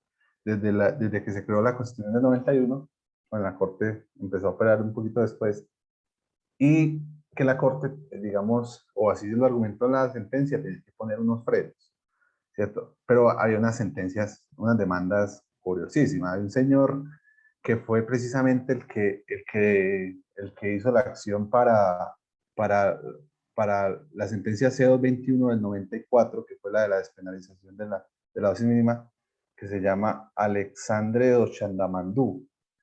Y es un filósofo, no es abogado, pero hace unas cosas como de este decreto demandó todos los artículos. ¿Frente a cuáles artículos de la Constitución? Todos los artículos de la Constitución los violó. Entonces se metía el juez el juez constitucional, pues, y los magistrados en unos dilemas bastante importantes. Por eso, desde ese punto de vista, desde mi opinión personal, no veo, digamos, tan grave la necesidad de ponerle, digamos, unos frenos a la forma tan abierta que había quedado el decreto 2067 del 91. La cuestión es que ahí se establecen los 5 parámetros con los que nosotros jugamos. Es el coco de todas las demandas de inconstitucionalidad, que son los criterios de especificidad, suficiencia, pertinencia, claridad y certeza que pide la Corte para, al menos de forma mínima, abordar una acción de inconstitucionalidad. Tampoco me parecen que sean criterios en principio, digamos, maliciosos frente a la presentación de las demandas de inconstitucionalidad. El problema es que hay algunos de estos criterios que a mí me parecen de un abordaje tan vago y ambiguo, que a veces determina, no por los criterios, sino por el magistrado que lee la demanda a la luz de estos criterios, determina si a nosotros nos admiten de entrada o nos inadmiten. ¿Cierto? Y nos ha pasado ambos casos. La demanda anterior fue admitida directamente, y dentro del abordaje de la demanda, la Corte dijo, vea, nos quedamos con un solo cargo, que es el de libre desarrollo de la personalidad. después de que presentamos 3. En este caso, bueno, en la segunda demanda, la segunda que presentamos, que la perdimos, nos hicieron control en la inadmisión. O sea, en la inadmisión nos dijeron, vea, que falta certeza, suficiencia y especificidad. Y en esta también nos dijeron, vea, hay un problemita acá que ustedes no nos han determinado, déjennos claro eso y miramos. Lo dejamos claro y la admitieron.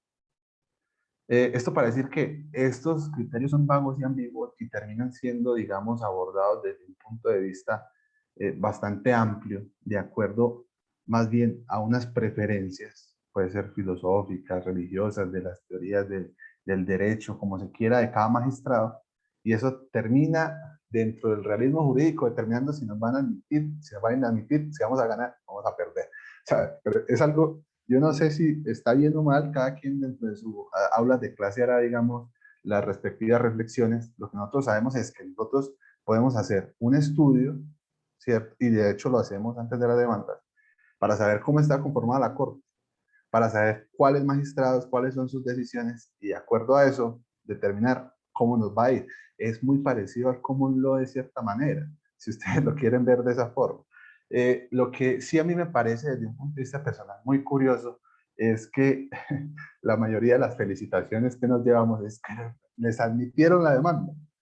Les admitieron, esos manes son grandes porque les admitieron la demanda. Yo digo, pero es que es una acción de inconstitucionalidad, es una acción pública, es un derecho político de cualquier ciudadano colombiano.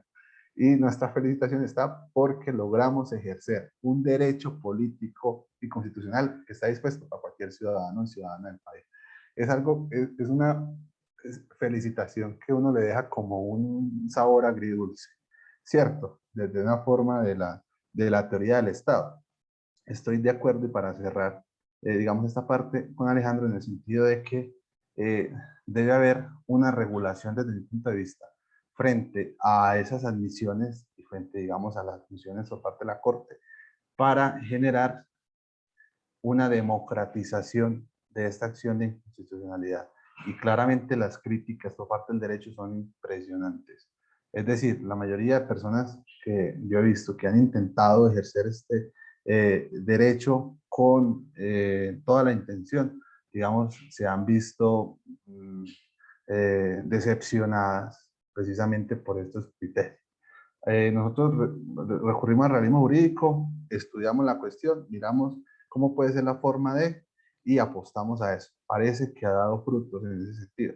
Pero, digamos, es también maluco tener la perspectiva de que tampoco creo que sea un método eficiente. Es decir, si cambia la conformación de la Corte, tendremos que estudiar nuevamente qué vamos a hacer, ¿cierto? Porque no serán los mismos 9 magistrados, seguramente la estrategia será otra. Muchas gracias, Daniel. Un par de intervenciones más que quiero hacer. Ahora una pregunta ya para finalizar y para abrir como el espacio con los asistentes que toca Daniel, y me gustaría hacérsela a los dos ponentes que aceptaron esta invitación. Y ustedes hablaron de un tema que tiene que ver con las felicitaciones frente a estas demandas públicas. ¿Cuál ha sido las situaciones que han tenido que afrontar con la ciudadanía? Porque ustedes precisamente tienen unos temas que son polémicos y hay que reconocer que hay polémica en estas demandas públicas de inconstitucionalidad porque tocan temas que tocan la fibra de las personas. Entonces ustedes ahí entran en un tema de polarización. Tendrán personas que están muy de acuerdo con los planteamientos de su demanda, pero también tendrán una corriente opositora que tenga de una u otra manera algo que manifestarles. ¿Cómo ha sido esa reacción frente a este ejercicio de litigio estratégico? No, yo nada más les cuento una historia. Hay una para ponerle un poco de sonrisa y otra como para no quitarle la importancia al tema. A mí me encantan los stickers de WhatsApp. Yo no soy, para mí no existe la comunicación en WhatsApp si no es con stickers. Y en estos días me di cuenta, no sé si fue Daniel, creo que fue Daniel, no, todavía no quiero saber bien quién fue. Entonces tengo un sticker de una entrevista que me estaban haciendo en Noticias 1 o CNI, Y recuerdo ese momento porque estaba en el Parque del Poblado, estaba dando la entrevista y pasó un conductor, nunca le vi la cara y la insultada fue monumental. Me dijo de todo, ¿cierto? Marihuanero. No, los insultos fueron bastante fuertes. Ahora ya hay un sticker que muestra ese momento, es inolvidable, ya me convirtió en un sticker, creo que fue Daniela, que aprovechemos para que confiese que fue él el que hizo el sticker. Claro, pero entre el insulto gracioso en el que uno se vuelve un sticker, también están los insultos amenazantes, porque la verdad también hay que decirlo, hemos recibido amenazas. Digamos, Daniel y yo tuvimos un episodio donde nos amenazaron y eran amenazas bastante reales y creíbles y pues nos tocó pues tomar medidas de seguridad. Pero poniendo aparte, digamos, el volverse sticker y tener la amenaza, también hay que, a nosotros nos ha gustado mucho y con esto pues para resaltarlo, y es cuando uno toma la decisión de poner esas conversaciones públicas sobre dilemas y perplejidades, uno tiene que tener mucha empatía con el contradictor. Yo entiendo a los padres y a las madres que están disgustadas porque no quieren que sus hijos estén al lado de otras personas que están consumiendo en el espacio público. No tengo ninguna objeción. Les comparto su preocupación y tengo la empatía, me obliga a, y la coherencia y la honestidad intelectual es ponerme en el lugar de ellos y ellas para entender, porque realmente ahí hay una importancia. Y la empatía de ponerme en el médico que no quiere practicar la eutanasia. Inclusive la empatía da para decir, sin objeción de conciencia no vale la pena el derecho a morir dignamente, porque también necesitamos defender la autonomía y la libertad individual y la preferencia del médico que se opone a eso. ¿Cierto? Entonces, me quedo con la importancia de, sí, nos han amenazado, sí, nos han insultado, pero también hay personas que se acercan y dicen, tengamos la conversación. Y en ese tener la conversación también a nosotros se nos han generado horizontes de sentido importantes, reflexiones para decir, pues madre, esto no lo pensamos, o esto quizás se nos fue un poquitico más lejos de lo que queríamos. Entonces yo terminaría diciendo, rescatar que aquellos que no han estado de acuerdo con nosotros nos han llamado inclusive a conversar y decir, venga, con seguridad que ustedes no lo hicieron de mala fe, con seguridad que ustedes no piensan que nosotros estemos equivocados, por lo menos pongámonos de acuerdo en que estamos en desacuerdo. Y también eso es importante. Dani, ¿usted qué experiencias tiene al respecto? Uf, yo voy a ser breve porque el profe Pablo quería intervenir y creo que ahí lo cortamos, entonces para que él termine la reflexión que quería hacer. Y es, ahorita hablábamos de polarización. La cuestión ahí es dejar claro que la polarización no la causamos nosotros. Es decir, la polarización ya existía antes de estos litigios estratégicos, causada por religiones, pensamientos políticos, movimientos y partidos, por moralidades de todas las orillas. Esa polarización ya existe y ha existido pues siempre. La cuestión es que nosotros claramente adoptamos una postura en donde tomamos posición frente a unas, digamos, realidades. Nosotros tomamos posición frente a unas convicciones también. Y es importante determinarnos como actores jurídicos que tenemos una postura clara y que la llevamos a materializarse por medio de estos litigios estratégicos.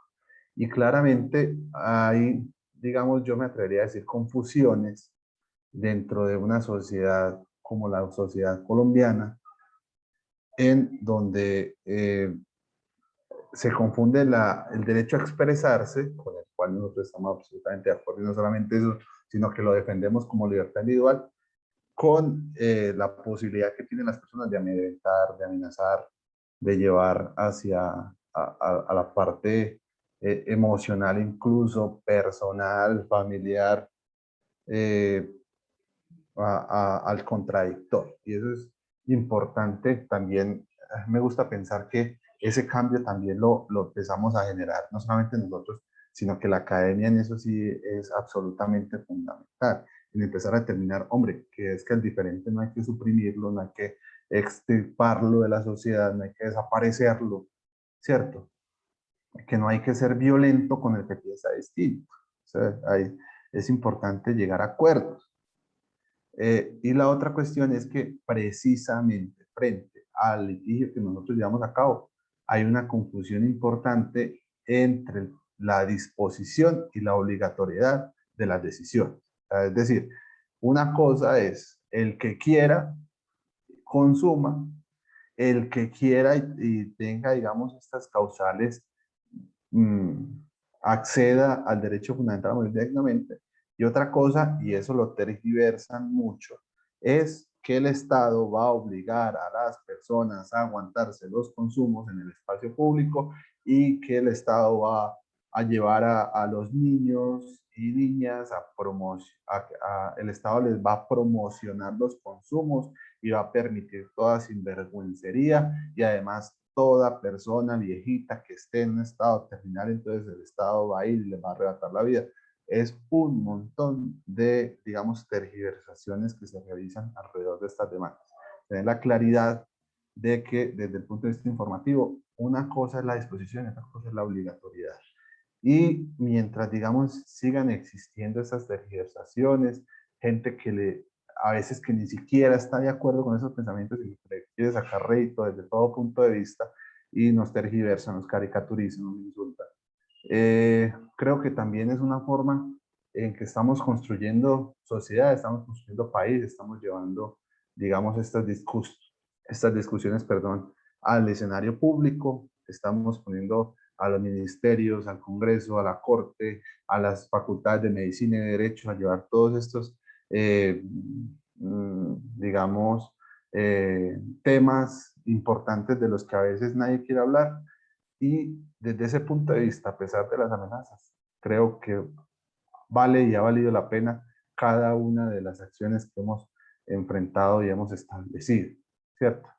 Que hiciéramos una sociedad distinta donde puedan converger todas las formas de pensamiento de forma pacífica. Entendemos pues la parte histórica y digamos toda esta costumbre bélica que ha tenido el país, pero creo que sobre todo nosotros, las nuevas generaciones, y lo digo porque acá estamos varios estudiantes, seguramente que vamos a generar el desarrollo de la profesión desde un punto de vista totalmente diferente, ¿cierto? Aportándole al país. Profe Pablo, todo suyo del auditorio.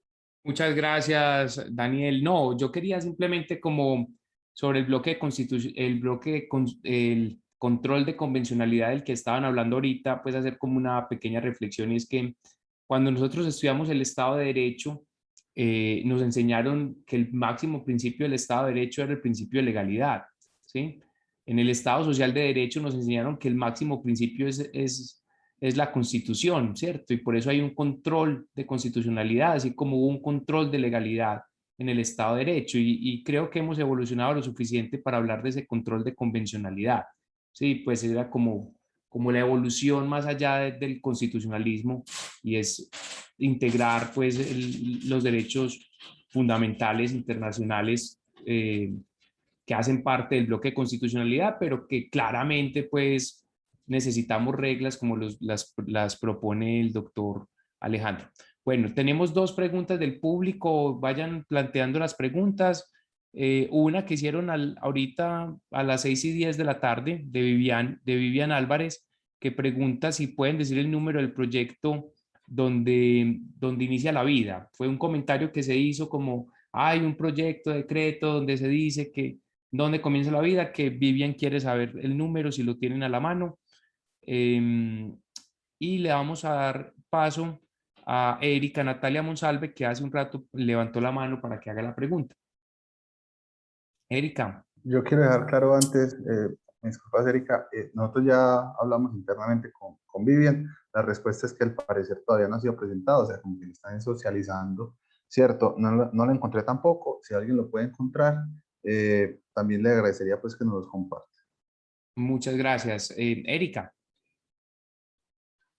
Buenas noches a todos, y me encanta ser parte de este conversatorio y escuchar y conocer muchas personas que desafortunadamente esta pandemia nos ha quitado el gusto de conocerlos.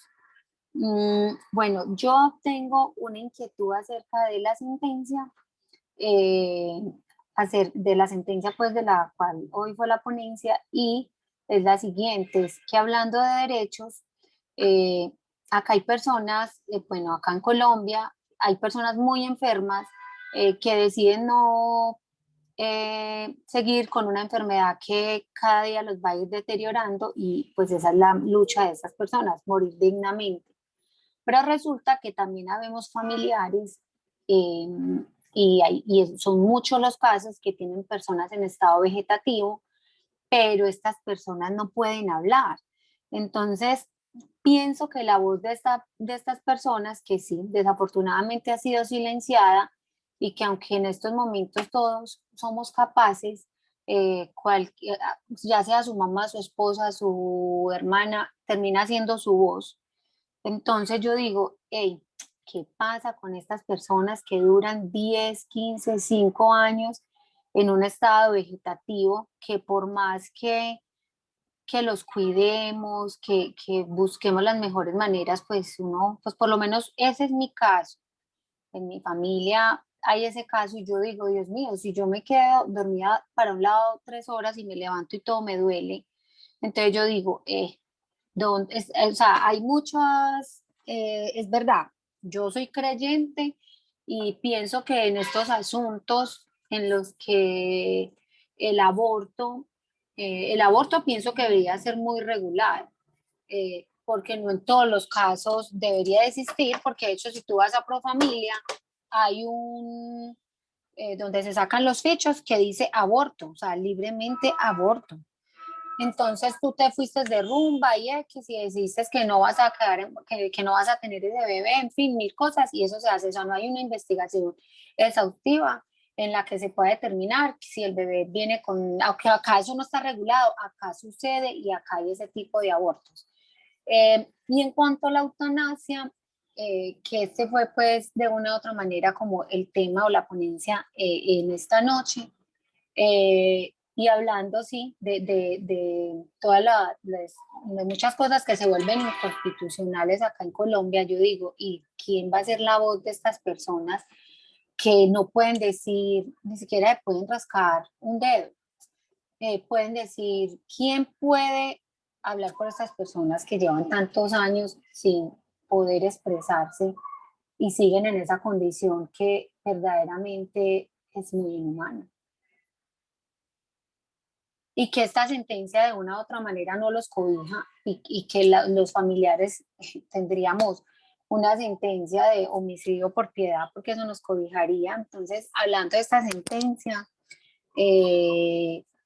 sí, me parece que se violan derechos y sobre todo estas personas que no pueden ni siquiera expresar.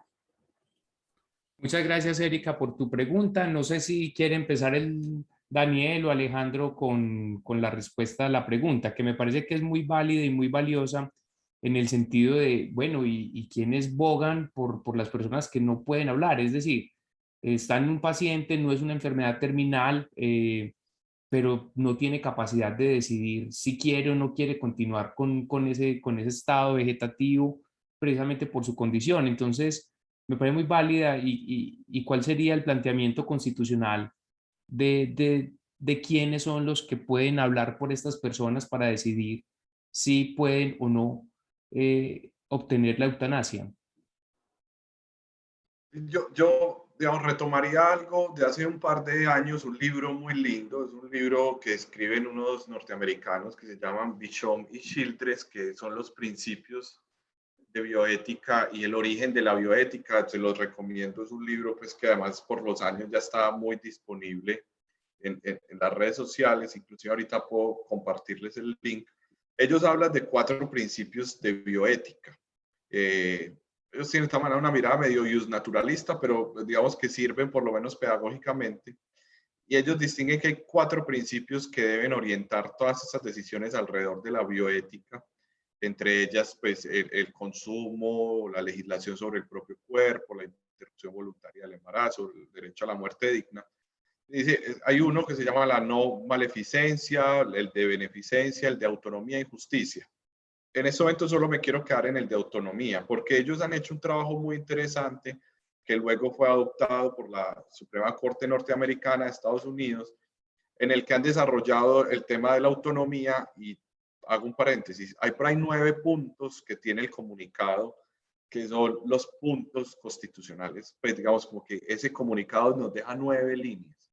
Entre las líneas que nos dejan muy importante como cartas de navegación o de instrucción constitucional, ese comunicado, que todavía no conocemos la sentencia, uno de los temas importantes es la declaración de voluntad, porque además se va generando ahí una discusión. A mí que me parecen bonitas esas discusiones de teoría del derecho.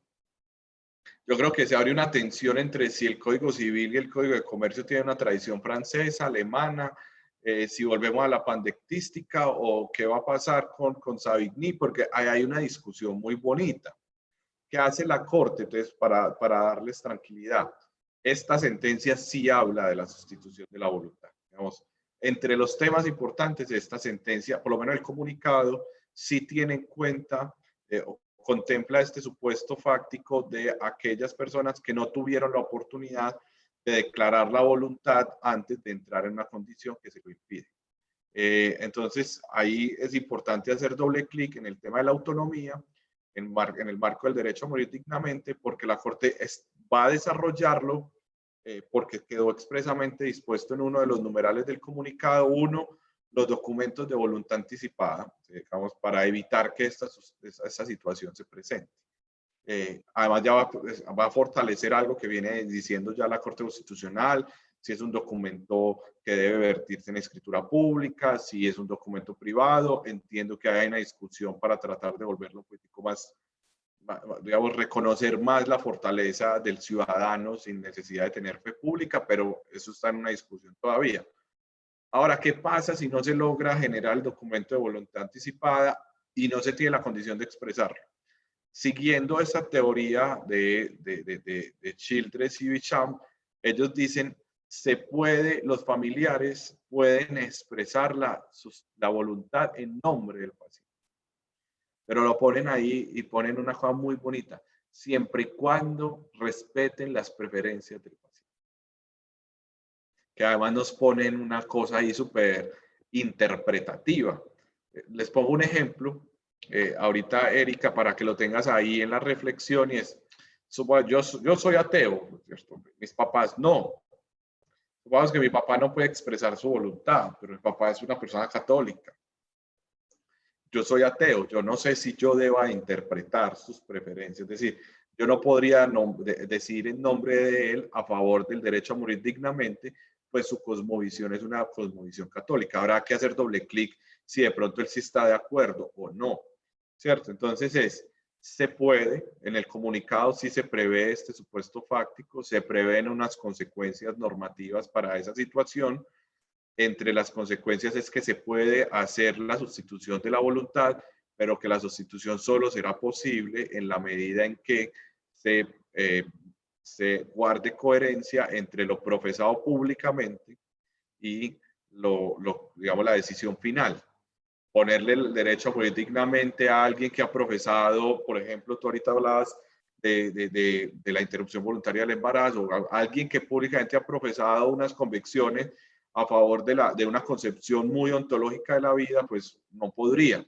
Entonces, podría inclusive generarse, y sería muy lindo pensarlo en términos de teoría del derecho, puede inclusive decir, alguien pensar que está ejerciendo la sustitución de la voluntad, pero realmente lo que está cometiendo es un homicidio por piedad y tendrá que asignársele todas las consecuencias penales. Entonces ahí sí se prevé, pero ahí nos viene otro problema en términos de teoría del negocio jurídico y la manifestación de la voluntad, para evitar que no haya, no sé si en este caso será un vicio, pero digamos que habrá que hacer doble clic sobre esto. Muchas gracias, Alejandro. Daniel, ¿quieres algo más que agregar frente al tema que plantea Erika? No, lo único sería que estamos expectantes al conocimiento de la sentencia. Es muy importante abordar la sentencia para saber, frente a todos estos cuestionamientos, si hay algunos tipos de soluciones que se manifiesten allí, o si por el contrario va a ser el Ministerio de Salud o el Congreso de la República a quien se le va a asignar la responsabilidad de establecer en todos estos casos y en todas esas variables posibles de casos, digamos, específicos frente a pacientes no terminales que puedan establecerse, cuál va a ser la forma de solución. Por ahora, determinar que tenemos solo un comunicado, no tenemos la sentencia, todos la queremos leer, apenas la tengamos pues en nuestras manos, claramente la vamos a compartir, a analizar, a sociabilizar, pero por ahora, digamos, son interrogantes muy importantes, pero frente a los cuales, digamos, al menos frente al, digamos, a la postura de los accionantes, tenemos quizá las mismas dudas porque no han sido aclaradas del todo por parte de la Corte. Bueno, vamos a dar paso al público. Si alguien más tiene alguna pregunta para hacerle a Alejandro o a Daniel, o inclusive a mi persona, pues no puedo aportar mucho, pero de alguna manera aquí participamos. Que me parece muy interesante, sobre todo porque desde la expedición de la ley 1996, que obviamente permite unos instrumentos de dejar esa declaración de la voluntad anticipada, yo creo que se convierten en herramientas muy importantes para estos espacios.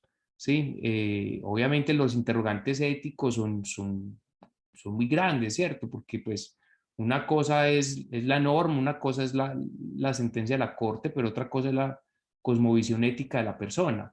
Y frente a la ética, pues ahí ya tenemos un problema y un debate que es interesante porque pues finalmente solamente uno es el que sabe cuál es su propia ética y qué es lo que piensa frente a diferentes temas, como la IVE, que frente al consumo de drogas, frente a la muerte, frente a la vida inclusive, ¿sí? Hay personas que posiblemente le teman mucho a la muerte, pero le teman mucho más a estar postrados en una cama, ¿cierto? Entonces, pues, si bien era una persona que había profesado que quería tener un estado criogénico y no morir nunca, sí, pero que finalmente terminó postrado por alguna otra situación. Entonces, pues claro, pues solamente la persona que conoce su propia visión es la que puede decir qué quiere hacer. Y el último caso conocido pues fue el de la señora que hace un par de meses que no logró acudir a este mecanismo. No, pues obviamente fue un caso que me imagino que ustedes reflexionaron sobre él. Bueno, parece que no hay más preguntas del público. No sé si el doctor Alejandro, Daniel quieren hacer alguna otra intervención. Yo por mi parte también ya hice mis preguntas. El doctor Juan, si no podemos ir cerrando el espacio y dándoles las gracias de haber participado de estas 2 horitas aquí conversando sobre esta sentencia tan interesante. No, profe, primero darle las gracias por la invitación al decano y cerrar simplemente diciéndoles que ojalá pronto ya nos veamos presencialmente y podamos de nuevo estar por allá también tomándonos una cervecita por allá al frente. Así que muchas gracias a todos y todas y un saludo a los estudiantes y las estudiantes que todavía siguen ahí aguantando la virtualidad, que son muy tesos que siguen ahí. Muy bien, muchas gracias. Gracias, doctor Alejandro. Daniel. No, Alejandro me ganó de mano todo lo que iba a decir, incluyendo la parte de la pola al frente. Entonces, no, la cuestión es cuando establezcan la oportunidad de que nos veamos presencialmente. Alejandro me lleva, ojalá quiera llevarme, y podamos conocernos presencialmente. Como manifiesto nuevamente, como comencé, le tengo mucho aprecio, tengo cariño a la universidad, tengo varios amigos egresados de allá, buenos profesionales, acompañado a Alejandro allá en las clases, conozco, digamos, su infraestructura, y bueno, ojalá tenga la oportunidad pues de conocerlos presencialmente, de tomarnos un cafecito y bueno, de conversar de otros temas también muy importantes para el desarrollo de la protección de las libertades individuales en el país. Claro, muchas gracias, Daniel. Decano. No, Pablo, muchas gracias a ti por toda la logística en llevar a buen término este evento. A Daniel y al propio Alejandro Mata, muchas gracias por darnos espacio de su tiempo en estas reflexiones, en estos diálogos. Yo creo que estos diálogos son muy importantes para ir teorizando y para ir llevando a esos escenarios pedagógicos y esos escenarios de deliberación consciente de todas estas situaciones que estamos viviendo, y que sea pues un motivo o este sea la antesala para más actividades en la universidad cuando tengamos la posibilidad presencial, y les quedamos debiendo la cerveza a los asistentes y a los ponentes. Muchas gracias a todos los participantes, muchas gracias porque esta virtualidad ha sido muy dura y todavía creen en estos eventos, y esperemos que todo vaya mejorando. Muchas gracias. Muchas gracias a ustedes por la Resto de noche. invitación. Voy a detener la grabación en este momento.